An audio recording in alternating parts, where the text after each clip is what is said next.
EVM पर supreme court का फैसला आया।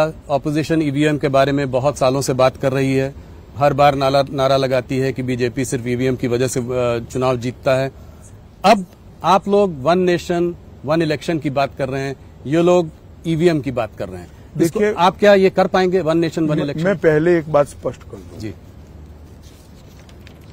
राहुल गांधी जी जो बोलते हैं वो सोच विचार कर नहीं बोलते हैं। अगर हम ईवीएम के कारण जीतते हैं तो तेलंगाना में क्यों हारे,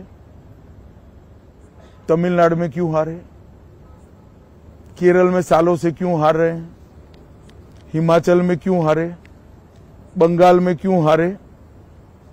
या तो राहुल गांधी ने स्पष्ट करना चाहिए कि ईवीएम से आए नतीजों में हम जीतते हैं तो भी शपथ नहीं लेंगे, जीतते हैं तो नए कपड़े पहनकर शपथ ले लेते हैं, हारते हैं तो ईवीएम पर ठीकरा फोड़ते हैं।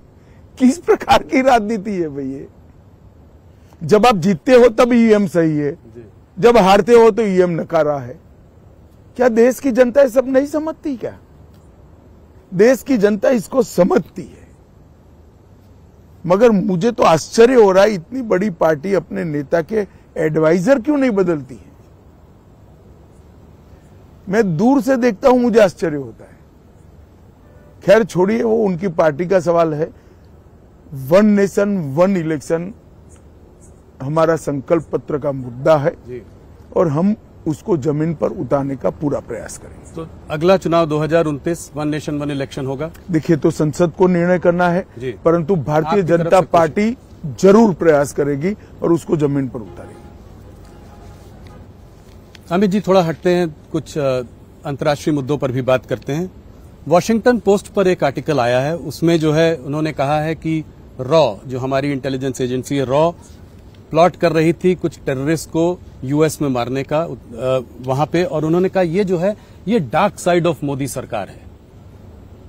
इसका पहले कनाडा में भी आपको पता है। देखिए, इस प्रकार की रिपोर्ट के आधार पर, इतनी गंभीरता से मीडिया के रिपोर्ट के आधार पर नहीं सोचना चाहिए।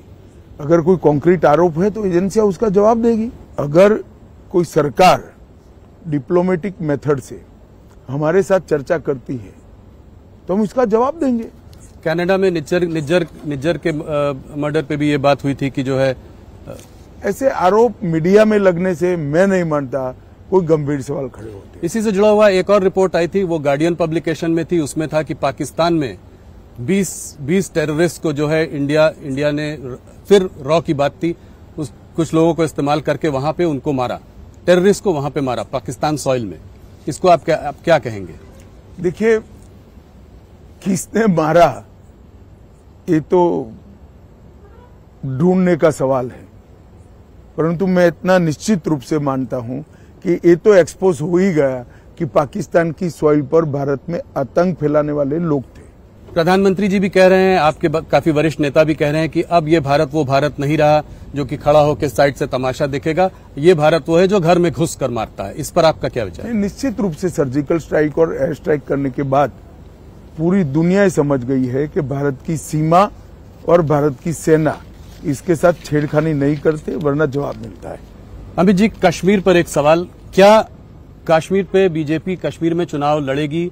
आपने कहा है कि आप वहां पर आवाम का दिल जीतना चाहते हैं, तो ये सीधा सवाल है, इसका आप क्या जवाब देंगे?